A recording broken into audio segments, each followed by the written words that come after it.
मैं इस फैन को चालू करके ये देखने वाला हूँ कि क्या ये बोट आगे बढ़ती है या फिर नहीं, और फिर मैं 4000 मील की यात्रा करके इक्वेटर पर जाऊंगा। मैं इस वक्त नॉर्दर्न और सदर्न हेमिस्फीयर्स के बीच खड़ा हूँ, क्योंकि ये जो लाइन है वो इक्वेटर है, और मैं यहाँ ये जांच करने आया हूँ कि टूरिस्ट को दिखाया जाने वाला ये डेमो क्या एक स्कैम है। ये लोग एक बेसिन में पानी डालते हैं और फिर ये दिखाते हैं कि इक्वेटर के उत्तरी भाग में पानी एंटी क्लॉकवाइज स्पिन होता है, और फिर कुछ ही फीट दूर इक्वेटर के दक्षिणी ओर पानी उल्टी तरफ घूमते हुए खाली होता है। और शायद आपने ये भी सुना है कि इक्वेटर के ऑपोजिट किनारों पर टॉयलेट्स विपरीत दिशाओं में फ्लश होते हैं, और हम यहाँ सच्चाई का खुलासा करने आए हैं। लेकिन मैं सिर्फ इतने में नहीं रुकने वाला, क्योंकि आज हम सिंपल डेमोन्स्ट्रेशंस के जरिए 6 अलग अलग फिजिक्स और इंजीनियरिंग पहेलियों की जांच करने जा रहे हैं, क्योंकि इस वीडियो के अंत तक हम चाहते हैं कि आपको सही जवाब पता होने के साथ साथ ये भी पता चले कि वो सही जवाब सही क्यों है। तो शुरू करने के लिए, क्योंकि हम हेमिस्फीयर्स की बात कर रहे हैं, क्या आप जानते हैं कि कनाडा जैसी नॉर्दर्न हेमिस्फीयर वाली जगह से चांद कुछ ऐसा दिखाई देता है, जबकि ऑस्ट्रेलिया जैसी सदर्न हेमिस्फीयर वाली जगह से कुछ ऐसा। चांद उल्टा दिखता है। और इस मजेदार फैक्ट को जानने से भी ज्यादा मजेदार है इसके पीछे का कारण जानना। अभी बताता हूँ कि क्यों। जैसा कि हम सब जानते हैं, पृथ्वी एक स्फीयर है।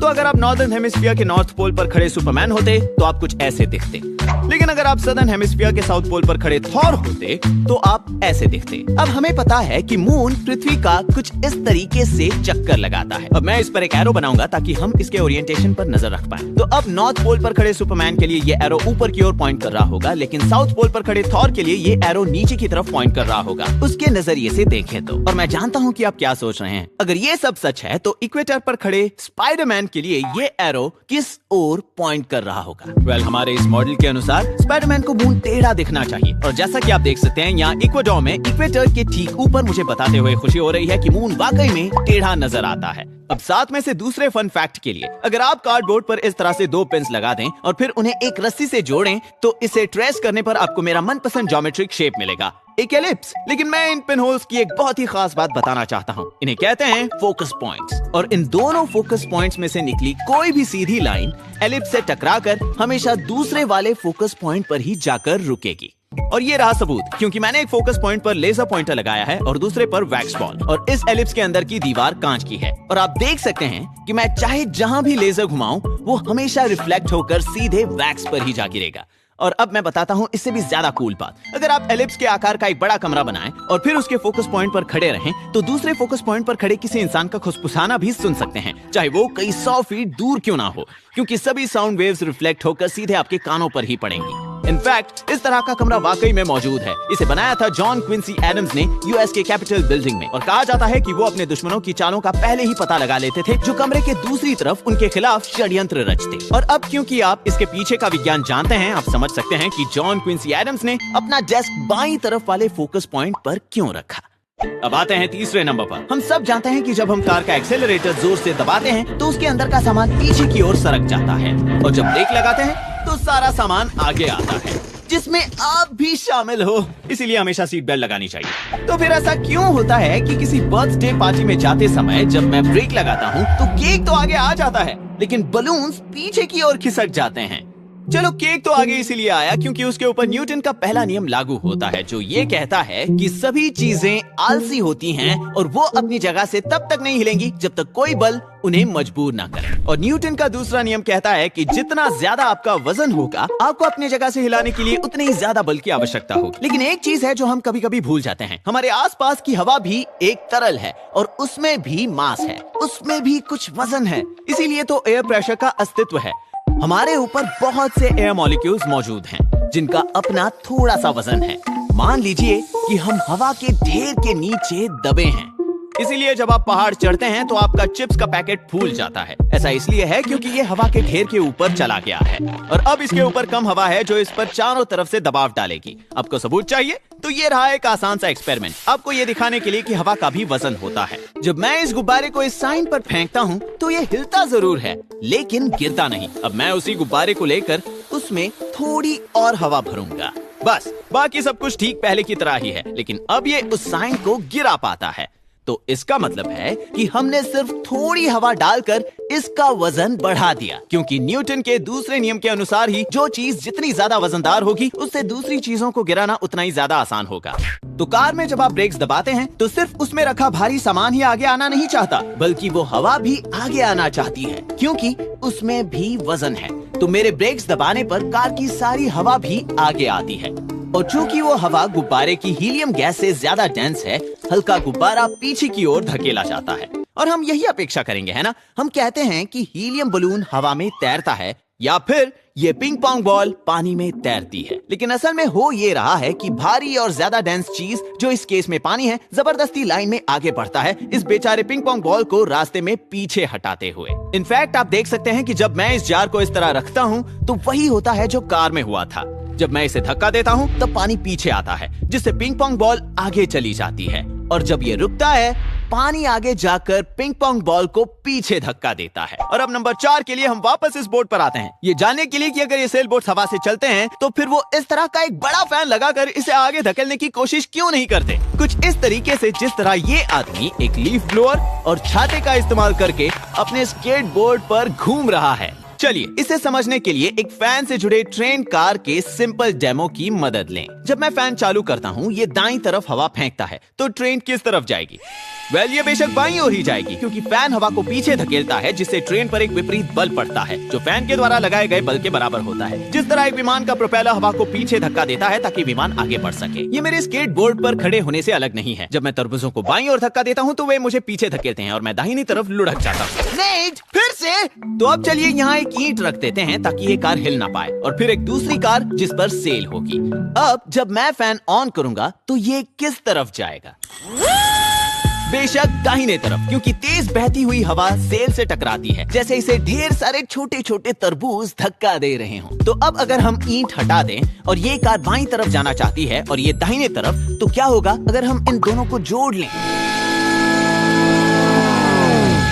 कुछ नहीं, क्योंकि इन दोनों पर बराबर का बल लग रहा है, क्योंकि ये दोनों विपरीत दिशा में जाना चाहते हैं, वो भी एक ही बल के इस्तेमाल से। एक फैन बोट को आगे बढ़ा सकता है, आपको बस सेल को हटाना होगा और फैन का मुंह दूसरी तरफ करना होगा। लेकिन अगर आप इतना कर ही रहे हैं तो आप उसी फैन को लेकर पानी में डाल सकते हैं, जहाँ पानी जैसे भारी तरल को धक्का देना हवा के मुकाबले ज्यादा आसान होगा। बिल्कुल सही समझे, बोट प्रोपेलर्स भी यही करते हैं। और जब मैंने इसे असल जिंदगी में टेस्ट किया, जैसा कि आप देख सकते हैं, मैं कहीं नहीं जा रहा। तो अगर खुद ही नैया पार लगाना सच में नामुमकिन है, तो उस आदमी का क्या जो अपने लीफ ब्लोअर और छाते की मदद से स्केट बोर्ड पर सवार था? मैंने उसकी तरकीब आजमा के देखी और कहना पड़ेगा ये काम तो करता है, लेकिन इसका लेना देना उसके छाते या फिर उस लीफ ब्लोअर से नहीं, बल्कि उसके इस खास इलेक्ट्रिक स्केट बोर्ड से है, जिसके नीचे एक बैटरी लगाई गई है। और आप उसी के वीडियो में यहाँ देख सकते हैं कि वो भी इसी स्केट बोर्ड का इस्तेमाल कर रहा है। अब इसके पहले कि हम आखिरी 3 पर पहुंचे, जिसमें ये टूरिस्ट स्कैम वाला डेमो भी मौजूद है, 5वें नंबर पर है वो सबसे क्रेजीएस्ट फैक्ट जो मैं जानता हूँ। मान लीजिए मैंने रस्सी को पूरी पृथ्वी के इर्द गिर्द बांधा है, लेकिन मुझे अभी अभी पता चला कि इसे जमीन से करीब 1 फीट ऊपर होना चाहिए था। तो अब सवाल ये है कि ऐसा करने के लिए मुझे और कितनी एक्स्ट्रा रस्सी की जरूरत पड़ेगी? अब आप सोच रहे होंगे कि 2 गुना या फिर 3 गुना, लेकिन क्या होगा अगर मैं आपसे कहूं कि आपको सिर्फ इतनी ही एक्स्ट्रा रस्सी खरीदनी होगी?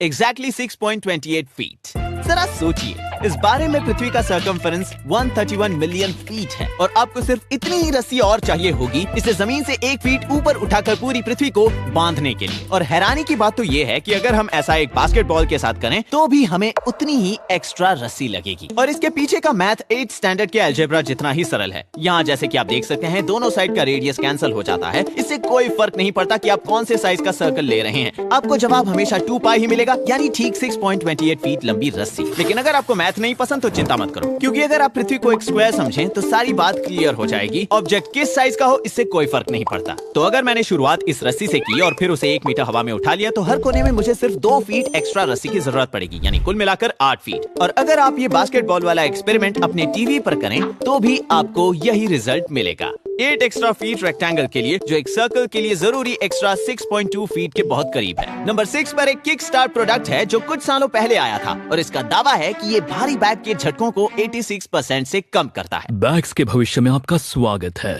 आपने कभी ऐसा बैकपैक नहीं देखा होगा जो ऐसे हिलता है और आपको आराम से चलने देता है। और ये सिर्फ दिखावे के लिए नहीं है, वजन को सस्पेंड करके हावरग्लाइड झटकों को 80 से 90% तक कम कर देता है। मेरा इस पर इंटरेस्ट तब आया जब कमेंट सेक्शन में लोग ये चर्चा कर रहे थे कि ये सच में काम आसान करेगा या नहीं। तो आपको क्या लगता है, क्या ये एक स्कैम है? ये स्कैम इसलिए नहीं हो सकता क्योंकि जब आप एक साधारण भारी बैग पहनकर चलते हैं तो हर कदम के साथ वो ऊपर नीचे झटके खाता है, क्योंकि हर कदम पर आप उसके भार को गुरुत्वाकर्षण बल के विरुद्ध खींचते हैं। ये इस वजन को किसी सख्त रस्सी के जरिए ऊपर नीचे करने जैसा है। लेकिन अगर बैग इलास्टिकली सस्पेंडेड होता तो उसका इनर्शिया उसके नीचे या ऊपर ज्यादा उछलने से रोकता। तो इसके जरिए आप अब भी ऊपर नीचे कूद सकते हैं मगर बैग नहीं हिलेगा। ये ऐसा होगा मानो सख्त रस्सी को किसी इलास्टिक रस्सी से बदलना। और आप देख सकते हैं कि अब मुझे अपने हाथ को ऊपर नीचे करने में कोई परेशानी नहीं हो रही क्योंकि वजन उतना हिल नहीं रहा। लेकिन इस आइडिया का विरोध करने वालों ने कहा कि इस सिस्टम को काम करने के लिए जो पुलिस, कॉर्ड्स और एक्स्ट्रा फ्रेम्स चाहिए उनका वजन 4 एक्स्ट्रा पाउंड्स है। और भले ये बाउंस हो या ना हो, यहाँ बात 4 पाउंड्स एक्स्ट्रा वजन लेकर पहाड़ चढ़ने की है। और उस वीडियो में आइडियल केसेस दिखाए गए हैं। असल जिंदगी में ऊबड़ खाबड़ रास्तों पर सफर इतना आसान नहीं होगा। और मुझे लगा कि दोनों ही बातें अपनी अपनी जगह पर सही हैं। तो क्योंकि मैं वैज्ञानिक विधि में विश्वास रखने वाला इंसान हूँ, मैंने अपने लिए इसे मंगाया और फिर कुछ मील हाइकिंग करने निकल पड़ा, जहाँ मैंने इस हाईटेक बैग की तुलना एक साधारण बैग के साथ की, दोनों बैग्स में बराबर वजन रखकर। अब तक तो मुझे ये पसंद नहीं आया। लग रहा है जैसे ये मुझे पीछे खींच रहा है। जॉगिंग करके देखता हूँ। ओह, अब ये हुई ना बात। मुझे लगता है यही सही तरीका है शायद। अगर इसके साथ तालमेल बैठा है तो ये जादू जैसा है। यदि तालमेल नहीं बैठा तो ये नहीं जमेगा। ओह हाँ, एक बार जैसे ही तालमेल टूटा, यही मेरे गिरने का कारण बनेगा। तो मैं इस निर्णय पर पहुंचा कि ये एक स्टेबल, प्रेडिक्टेबल रास्ते पर काम आ सकता है। लेकिन इसके आउट ऑफ सिंक इश्यूज की वजह से इसके 4 पाउंड के एक्स्ट्रा वजन को उठाना मुझे कोई मतलब का नहीं लगता। अब हमारे आखिरी साइंस चैलेंज के लिए हम यहाँ एक्वाडोर के इक्वेटर के यहाँ वापस आए हैं, ये देखने के लिए कि ये मशहूर टूरिस्ट अट्रैक्शन क्या असल में एक स्कैम है। क्या पानी सच में विपरीत दिशाओं में ड्रेन होता है जब आप इक्वेटर के कुछ फीट ऊपर या नीचे जाते हैं तो? और क्या टॉयलेट्स भी नॉर्दर्न हेमिस्फीयर और सदर्न हेमिस्फीयर में विपरीत दिशाओं में फ्लश होते हैं?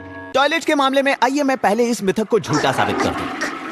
क्योंकि अगर आप ध्यान से देखें तो टॉयलेट का पानी किस दिशा में घूमेगा ये इस बात पर निर्भर करता है कि कमोड की बनावट कैसी है, क्योंकि कमोड के नोजल्स थोड़े टेढ़े बनाए जाते हैं। लेकिन उन सिंक्स का क्या जिनमें बस एक ड्रेन है, जैसे कि इस डेमो में जहाँ कोई नोजल नहीं। मानिए या ना मानिए, इसके पीछे थोड़ी बहुत सच्चाई है, क्योंकि ये एक असली सिद्धांत पर आधारित है जिसका नाम है द कोरियोलिस इफेक्ट। और यही कारण है जिसकी वजह से हमें नॉर्दर्न हेमिस्फीयर में काउंटर क्लॉकवाइज घूमने वाले तूफान दिखाई देते हैं, जिन्हें हम हरिकेन्स कहते हैं, और सदर्न हेमिस्फीयर में क्लॉकवाइज घूमने वाले चक्रवात, जिन्हें साइक्लोन्स कहा जाता है। और इसके पीछे का कारण समझना बहुत आसान है। मान लीजिए आपके पास एक बड़ा सा सिंक है जो इक्वेटर से लेकर नॉर्थ पोल तक फैला हुआ है। अब इस केस में सिंक में इक्वेटर के यहाँ जो पानी की बूंद है वो पृथ्वी के घूमने के साथ साथ बहुत तेजी से सफर करती है। वही सिंक के बीच जो पानी बूंद होगी वो थोड़ा धीरे यात्रा करेगी, और नॉर्थ पोल के यहाँ वाली बूंद स्थिर है क्योंकि वो पृथ्वी के एक्सिस के ठीक ऊपर है। तो अब जब आप सिंक का प्लग हटाते हैं और पानी बीच में बहना शुरू करता है तो इक्वेटर के यहाँ की बूंद ज्यादा तेजी से बीच की ओर जाती है उस बूंद के मुकाबले जो बीच में या नॉर्थ पोल पर है। तो अब वो बूंद बीच वाले बूंद से आगे है, और क्योंकि नॉर्थ पोल के पास वाला पानी स्थिर था वो बूंदें पीछे रह जाती हैं। तो जब सारी बूंदों पर इस तरह का प्रभाव पड़ता है, सिंक के अंदर रखा पानी नेचुरली काउंटर क्लॉकवाइज घूमने लगता है, जैसे तूफान की तरह, जहां तूफान की आंख असल में एक सिंक की तरह कम दबाव वाला क्षेत्र है। और जब हम यही लॉजिक सदर्न हेमिस्फीयर में लगाते हैं तो हमें एक क्लॉकवाइज घुमाव देखने मिलता है। तो क्या इसका मतलब है कि सच में नॉर्दर्न और सदर्न हेमिस्फीयर्स में सिंक विपरीत दिशा में ड्रेन होते हैं?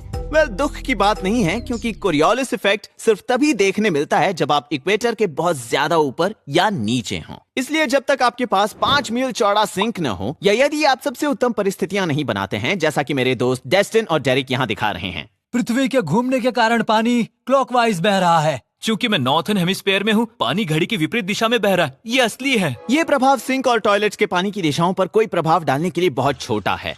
और अब ये अन्य कारकों पर निर्भर करता है, जैसे कि सिंक ज्योमेट्री या ये फैक्ट कि जो पानी दिखने में स्थिर लग रहा है लेकिन वास्तव में प्लग निकाले जाने से पहले उसमें थोड़ी सी हलचल बची थी। तो टूरिस्ट्स के लिए दिखाए गए डेमो का क्या? वेल, अगर आप उन वीडियोस को ध्यान से देखें तो आप पाएंगे कि वो आखिर में बाल्टी को ट्विस्ट करता है और फिर पानी उसी दिशा में घूमते रहता है। तो यहाँ पर पानी डालने के बाद वो बाल्टी को इस दिशा में ट्विस्ट करता है, जिसके बाद वो उसी दिशा में ड्रेन होता है, और फिर सिंक को इक्वेटर के इस तरफ रखने के बाद पानी डालते वक्त वो बाल्टी को दूसरी तरफ ट्विस्ट करता है, जिससे पानी दूसरी तरफ बहकर ड्रेन होता है। इनफैक्ट आप इस तरीके का इस्तेमाल करके इस डेमो को अपने घर पे भी दोहरा सकते हैं और इस सिंक में पानी को दोनों तरफ घुमा सकते हैं। और इसलिए इसमें कोई आश्चर्य नहीं होना चाहिए कि जब मैंने ये सवाल पूछा, क्या ये तभी काम करेगा अगर पानी मैं डालूं?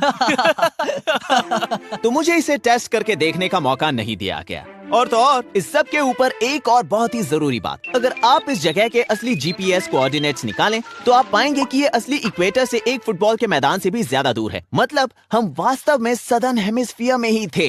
तो असली विज्ञान दिखाने के बजाय ये बस इनके आपसे पैसे लूटने के तरीके हैं, एक क्लेम से मैजिक ट्रिक के जरिए। जहां असली जादू वो सारा नया रसदार ज्ञान है जिसे मैंने वायरलेसली स्क्रीन के जरिए ट्रांसफर किया है, जिस पर आप मुझे देख रहे हैं, मेरे मस्तिष्क से सीधे आपके मस्तिष्क में।